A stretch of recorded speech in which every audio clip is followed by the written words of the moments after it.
Imagine viver em alerta constante, sentir o coração disparar com um som alto, com um cheiro, com uma simples lembrança. Para quem sofre de transtorno de estresse pós-traumático, o passado nunca é apenas passado. Ele invade o presente como se estivesse no momento exato do trauma, repetindo dores, medos, sensações físicas. No episódio de hoje, vamos mergulhar no que é o TEPT, como ele se forma, quem pode desenvolver esse transtorno e por que ele ainda é tão invisível aos olhos de quem nunca o viveu. Conversamos com especialistas, o Dr. psiquiatra Eudir Lobo e a professora e doutora Cláudia Sodré Vieira, que explicam como traumas, sejam eles acidentes, abusos, guerras, perdas ou violências, podem deixar marcas profundas no cérebro, no corpo e na vida emocional das pessoas.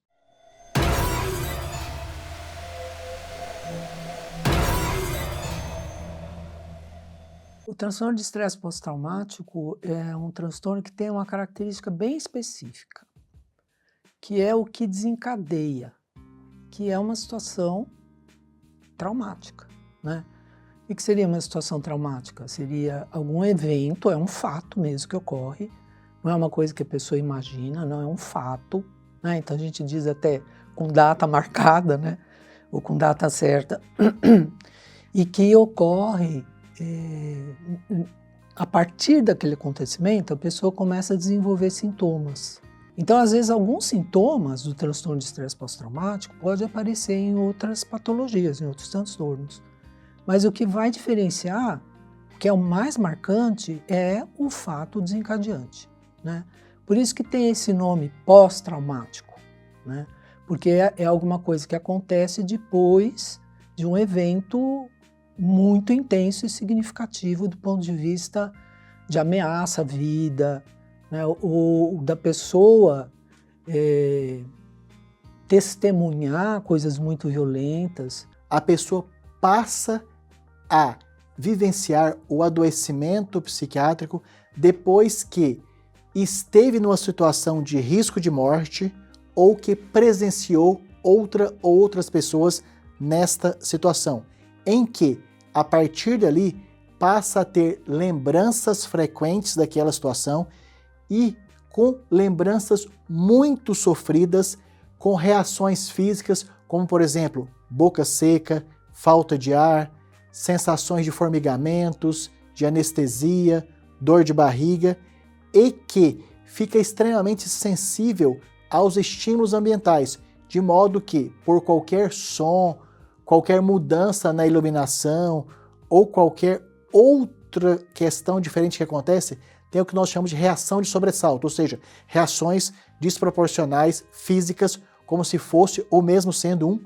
grande susto. Agora, ele tem sintomas que são típicos, né? Então a gente vê lá no DSM-5, que é a classificação, né, dos transtornos, então você vai ver que tem sintomas que são sintomas que são mais de intensidade. Então, por exemplo, a pessoa vai ter uma memória do evento que aparece sem que ela queira. É o que a gente chama de memória intrusiva, né? É como se fosse um filminho, assim, que passa na cabeça da pessoa. E que é uma repetição daquilo que a pessoa vivenciou, né? Então, a pessoa está lá trabalhando, está distraída com as coisas, de repente vem aquilo, né? E é muito desagradável, porque faz a pessoa se sentir naquela situação de novo, né? Então esse é um aspecto. Outro aspecto, assim, às vezes tem pedaços do acontecimento que a pessoa não lembra, né? Então o evento tem uma série de coisas, né? Então tem alguns pedacinhos ali que a pessoa tem um bloqueio de memória, né? O que a gente chamaria de dissociação, né? Isso não precisa acontecer necessariamente, né? Outro aspecto que está relacionado com o transtorno de estresse pós-traumático é as coisas que a pessoa antes tinha prazer em fazer, ela não tem mais, né? Que é a anedonia, que a gente chama, né? Perda de prazer. E que isso confunde um pouco, às vezes, com depressão, né? Mas qual que é a diferença com depressão? A depressão não tem como desencadeante um evento traumático, né? O transtorno de estresse pós-traumático, sim. Então tem essa anedonia, tem irritabilidade, a pessoa passa a ficar meio pavio curto, né? Então alguém que era calmo, tranquilo, de repente começa a estourar por coisas que são pequenas até. A pessoa fica hipervigilante, então ela fica o tempo inteiro, se assusta com as coisas, né? Tem uma reação mais intensa também com relação a aspectos do ambiente, né? De ver ameaça nas coisas. A pessoa pode ter também uma tendência a criar mais conflitos com os outros, exatamente por essa irritabilidade, né? Tem quase que uma certeza que as coisas vão se repetir, né?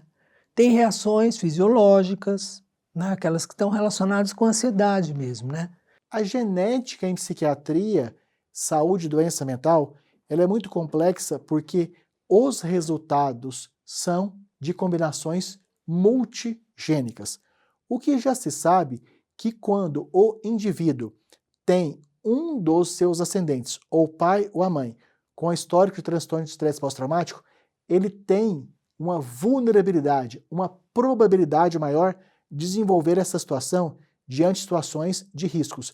E quando a pessoa tem o pai e a mãe com histórico de algum momento da vida terem experienciado o transtorno de estresse pós-traumático, tem uma probabilidade, uma fragilidade, uma vulnerabilidade ainda maior.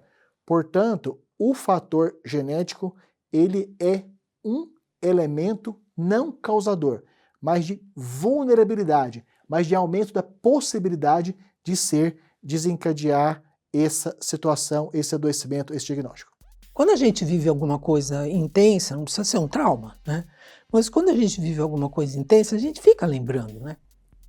A gente fica tentando refletir, fica tentando assimilar, até poder virar uma lembrança normal.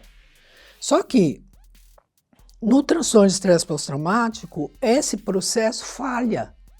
E a pessoa fica lembrando. Tem pesadelos, né, com aquilo que o que foi vivido, né? E que também, às vezes, a gente vivencia alguma coisa que não precisa ser traumática também, e que tem um sonho de angústia com aquilo, né? Mas aí teve aquela noite, passou, né? Então, são respostas que são tentativas de processar aquela experiência. Mas no TEPT, isso falha. Então, ele fica repetindo, né? Às vezes as pessoas passam por incidentes que você se colocando no lugar, você fala, meu Deus, eu não sei como que eu ia sobreviver àquilo. E a pessoa consegue, sai daquela situação sem nenhum sintoma, pode ficar muito triste, pode ficar infeliz, mas tristeza e infelicidade não é doença, né? E outras pessoas que você vê passar por alguma coisa que você fala, nossa, mas será que precisava tanto, né? E que desencadeia o transtorno. Então, por isso que é interessante, né? A gente tem o costume de falar assim, aquele evento é traumático, né? Porque a gente olha para aquilo e avalia e pensa, isso aqui é muito intenso. Então, sei lá, você pode pensar, uma pessoa passou por uma situação de desastre, perdeu tudo e viu alguém morrer ali perto dela. Você fala, isso é traumático. Não sei. Precisa ver o efeito. Para aquela pessoa, pode ter um efeito traumático, para outra pessoa, não. Né? Então, o que determina não é o evento, né? O evento tem que existir para ter o transtorno de estresse pós-traumático, mas o fato de ter o evento em si, por si só, não é o determinante, né? Então, o que vai entrar em jogo aí? A gente fala de o que acontece antes do trauma, o que acontece durante o trauma e o que acontece depois do trauma, ou do evento potencialmente traumático, para ser bem preciso. Algumas pessoas já vêm com uma história anterior de transtornos.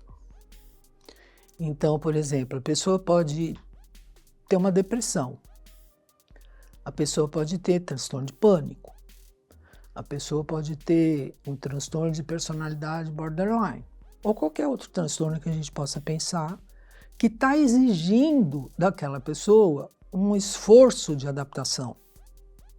Quando acontece uma situação dessa, a pessoa não tem recurso mais para lidar com aquilo. né? É como se ela estivesse meio no limite das forças dela, e aí quando vem aquilo é a gota d'água, né? Então aí não vai conseguir elaborar aquela experiência. Isso é um fator. Outro fator é hereditário. Então, se você vê que naquela família já tem história de transtorno de ansiedade, de transtorno de estresse pós-traumático, né? Então já é um facilitador ali para aquilo aparecer. E também tem alguns fatores biológicos, né? Então, que está relacionado com cortisona, com cortisol, né? Não, cortisol não, cortisol, e que tem a ver com a resposta ao estresse, né? Porque é transtorno de estresse pós-traumático, junta duas coisas, né? Então, essas condições, elas vão favorecer o aparecimento, né? Outra, se a gente pensar na hora que acontece o evento, né? Então, assim, não tem esses elementos anteriores, mas pode ser alguma coisa que fique definido pelo acontecimento. Então, que tipo de acontecimento que é? Então, se é a intensidade do evento. Então, se for uma coisa muito violenta, né, vai facilitar o aparecimento do transtorno, né? Se for alguma coisa que na hora que a pessoa vivenciou aquilo, ela meio que se deixa, ela se entrega àquilo que está acontecendo, é como se ela abrisse mão daquilo que faz ela um sujeito da situação. Então isso também é como se abrisse uma porta ali para aquele evento ser mais destrutivo. Quando eu desisto, eu não vou lutar pela minha vida, eu estou entregue. Então essa condição também favorece o aparecimento do transtorno. Quando nós avaliamos pacientes com transtorno de estresse pós-traumático, grande parte deles já estavam tendo esses sintomas há muito tempo. Então alguns fatores que demoram a procura de acolhimento, tratamento e recuperação, primeiro é desinformação. Por isso que um sistema de comunicação como esse da Midland é tão importante para educar as pessoas. Depois da desinformação, é uma tendência natural das pessoas que foram vítimas desses contextos entenderem que estes sintomas são aceitáveis e que pode conviver com eles por um tempo, que eles vão desaparecer. E o outro está relacionado à questão do estigma e do preconceito, da busca por psicólogo, psiquiatra, outros profissionais que atuam nessa área.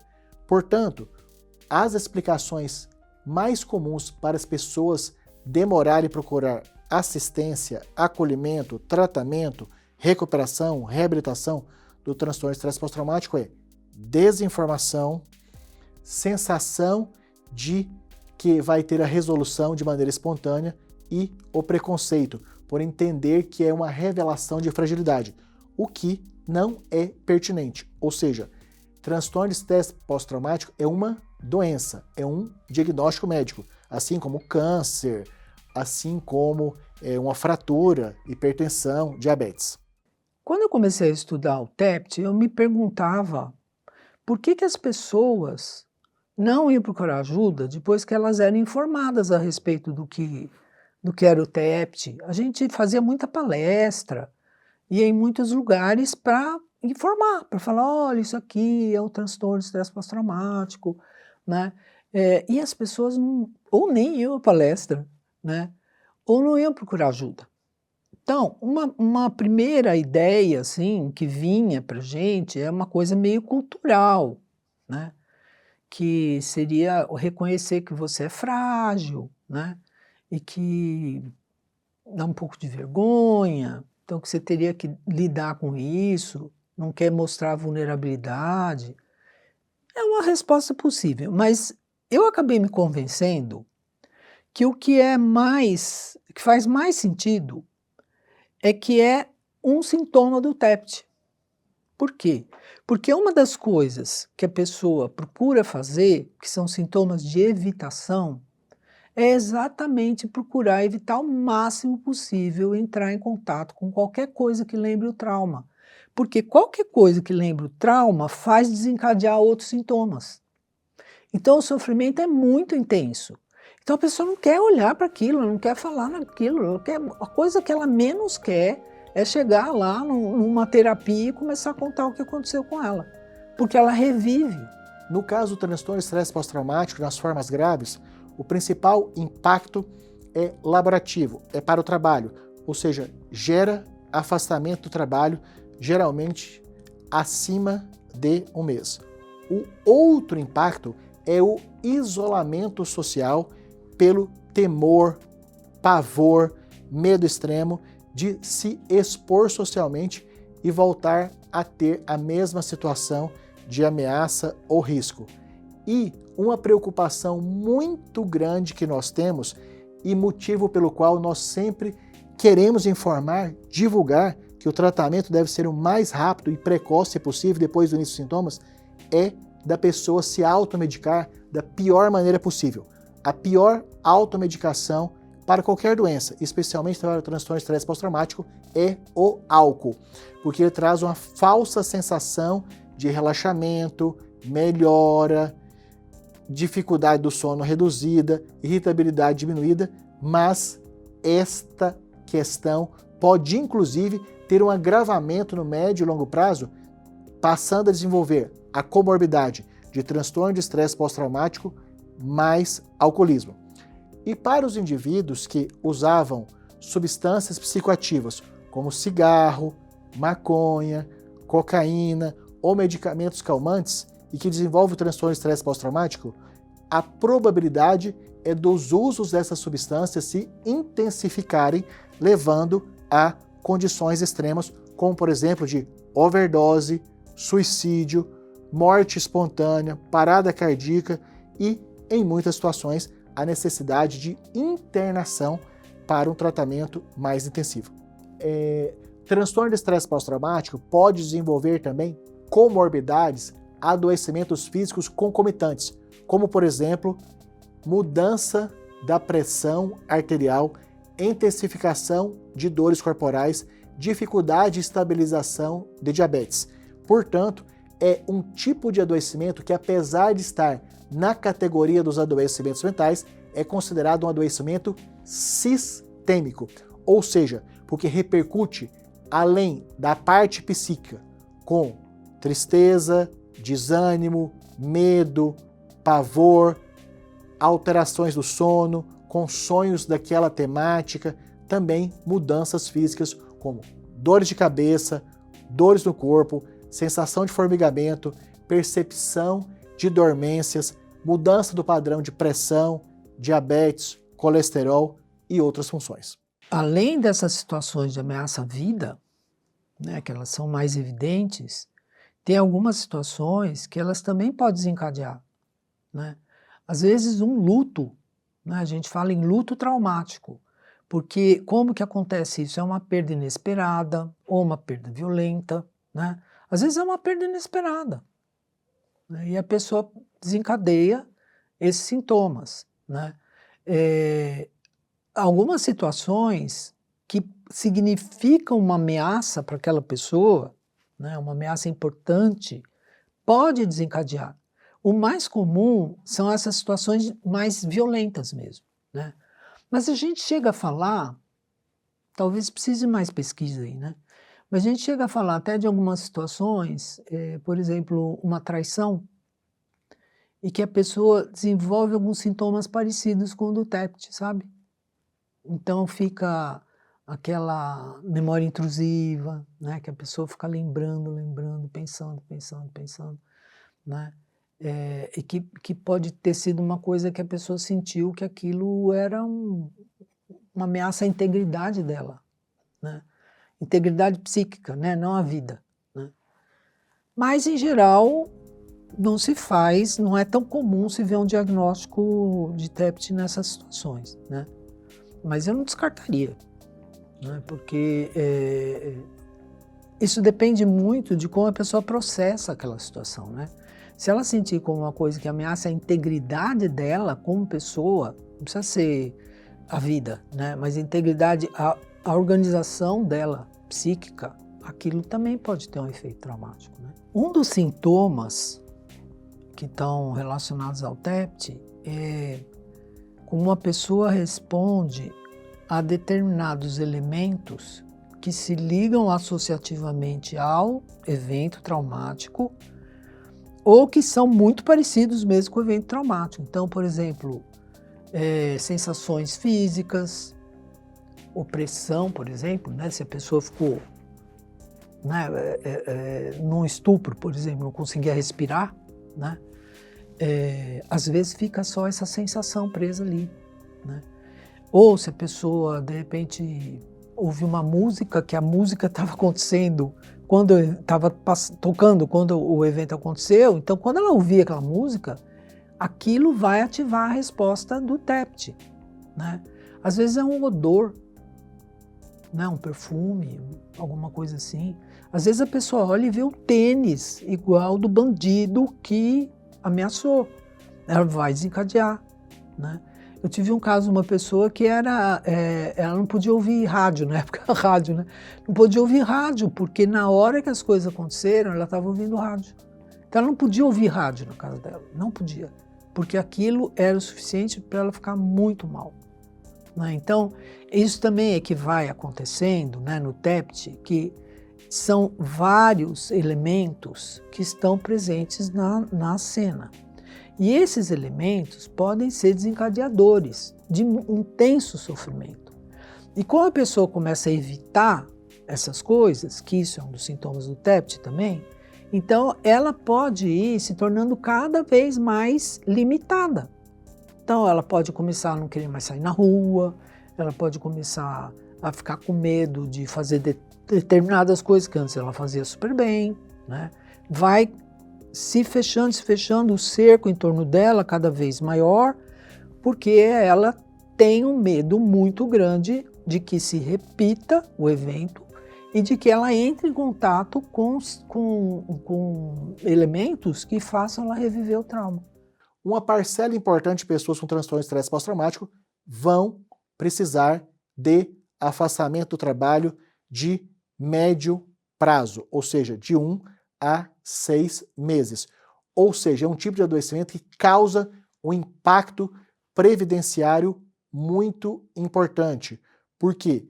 Porque exige afastamento para uma parcela significativa.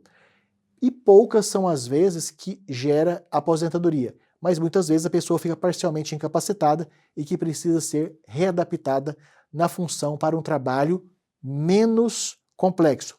Ou, obviamente, para um profissional da segurança pública que desenvolve este adoecimento e que antes atuava na prática ostensiva da rua, vai precisar ser readequado para uma atividade administrativa.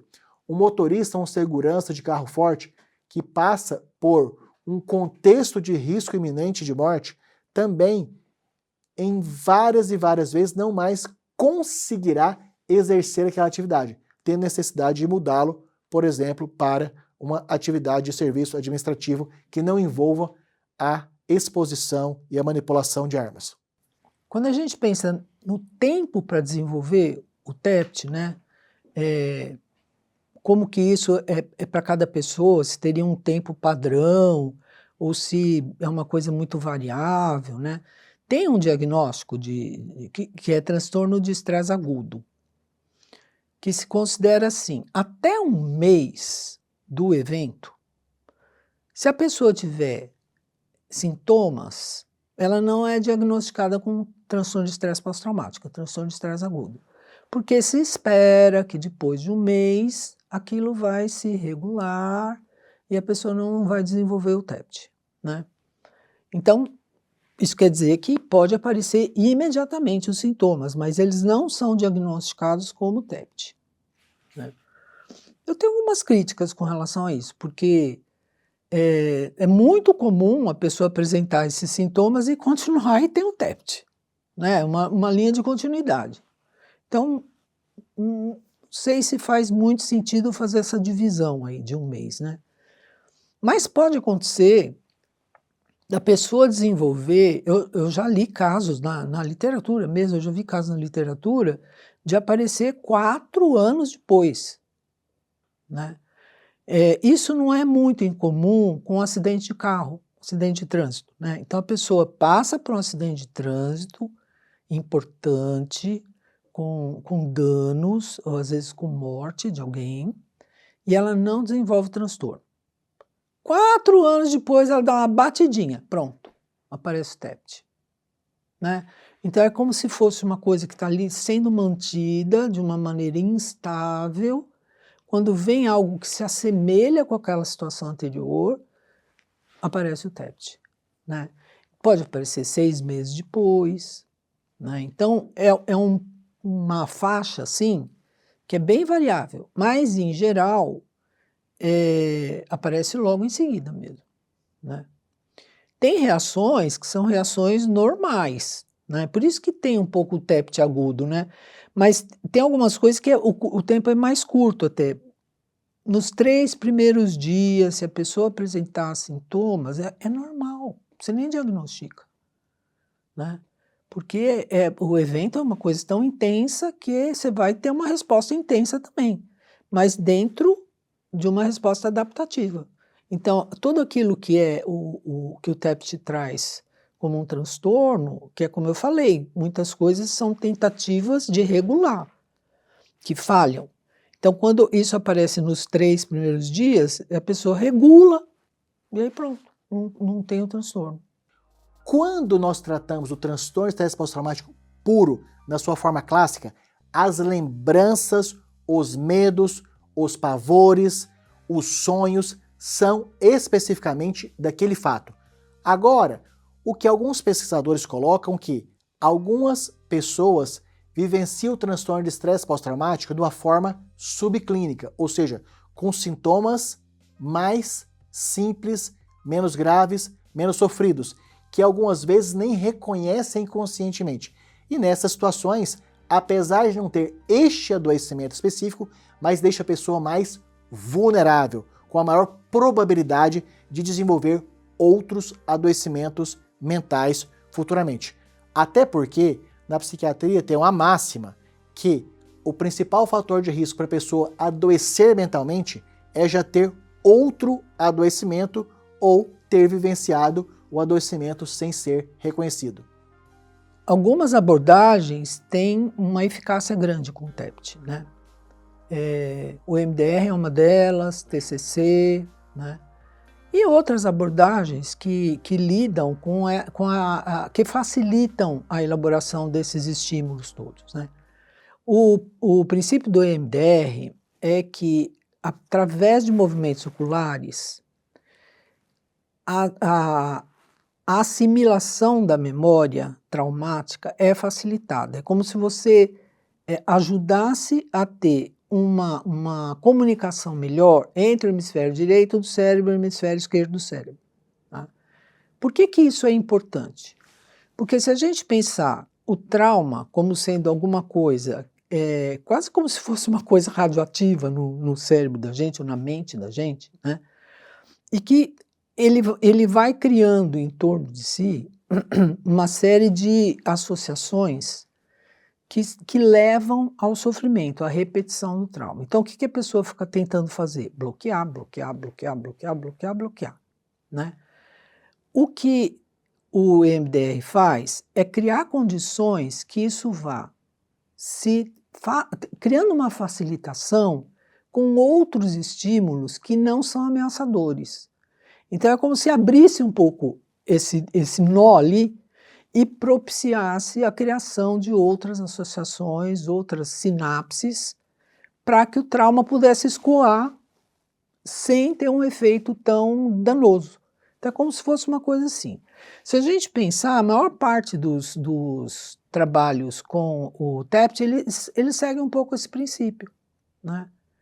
Então, o MDR segue esse princípio, o TFT, né, que é Thought Field Therapy, que também são com alguns tapping, né, que chama, em alguns pontos estratégicos aí ligados à acupuntura, que também facilita, né, e TCC, que também facilita, principalmente quando tem um trabalho que é disposição gradativa, né, para dessensibilizar. Então, como faz sentido, né? Você expõe a pessoa a um determinado estímulo traumático. Aí você vai devagar fazendo isso. O que você vai fazendo? Você vai ajudando a criar outras associações. Então, eu estou com o meu terapeuta, o lugar que eu estou é seguro, as coisas não vão se repetir, está ampliando, né?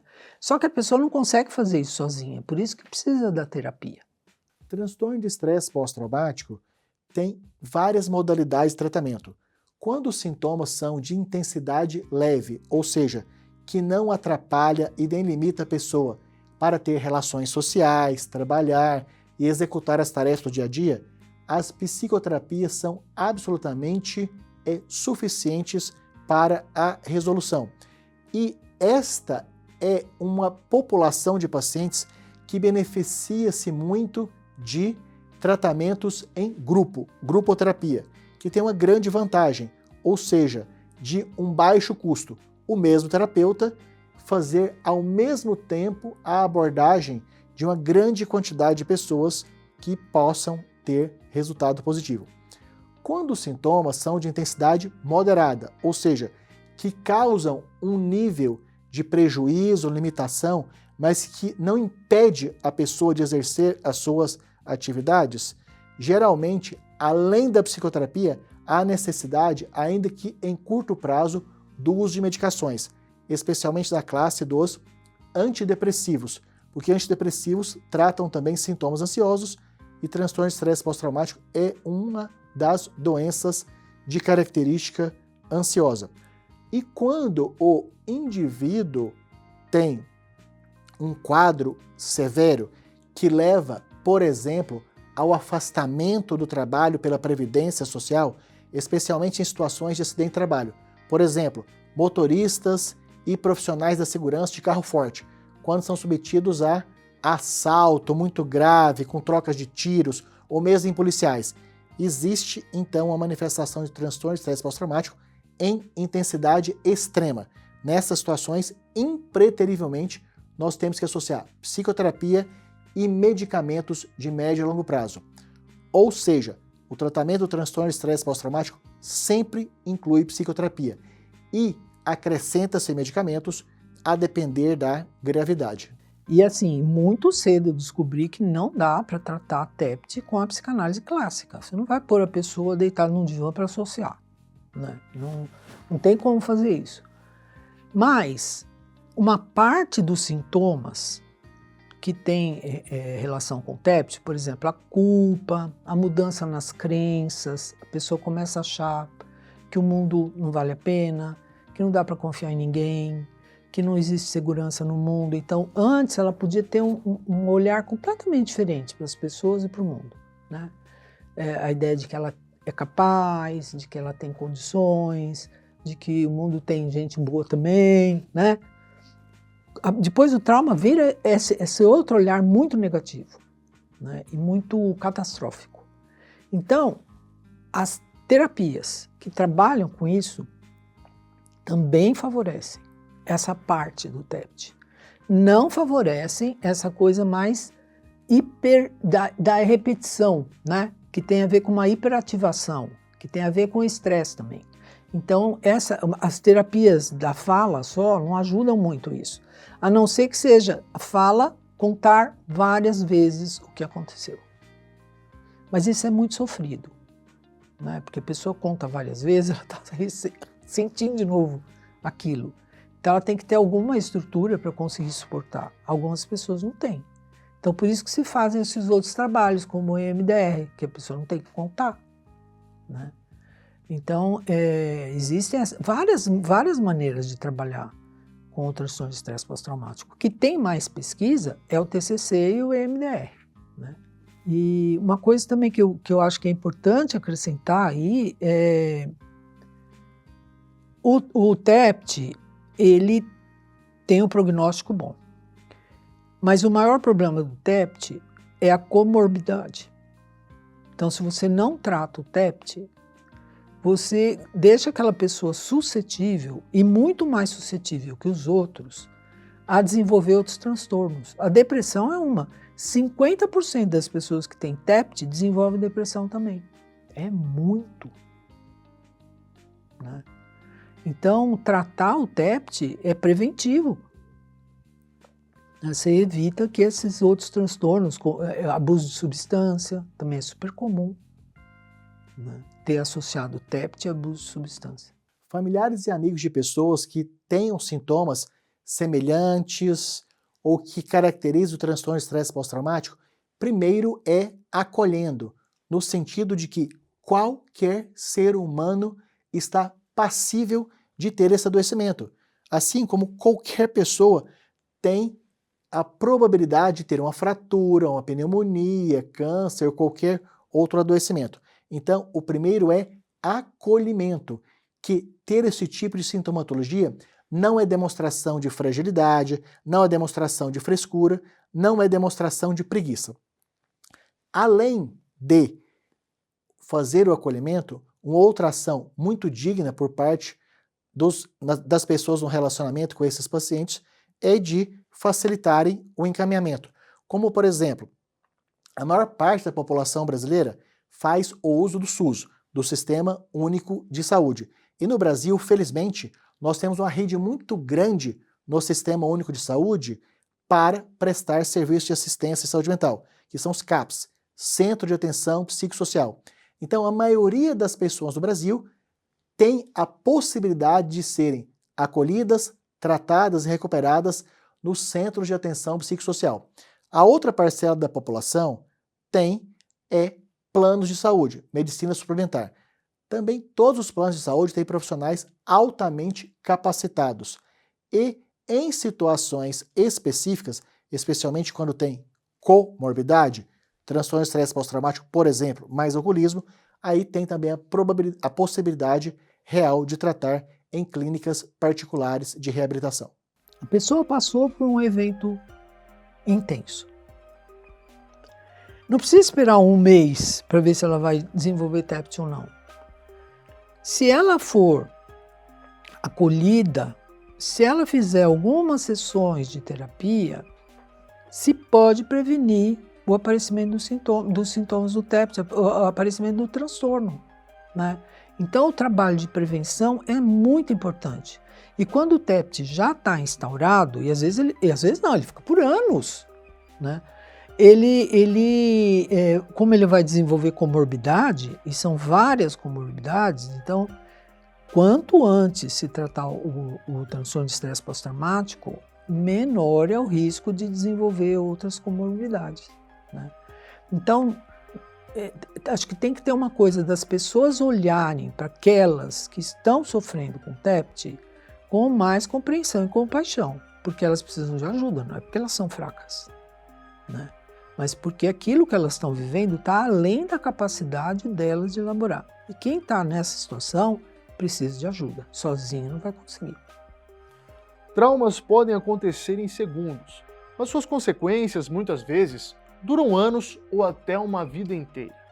O transtorno de estresse pós-traumático é mais do que um diagnóstico. É a história de alguém que se vê preso a um momento. Então, caso tenha se identificado com os sintomas, não hesite em buscar ajuda. Agradecemos nossos especialistas que nos ajudaram a entender um pouco mais sobre o assunto. E caso você tenha alguma sugestão de tema, deixe nos comentários, pois estamos sempre em busca de desvendar os mistérios da mente.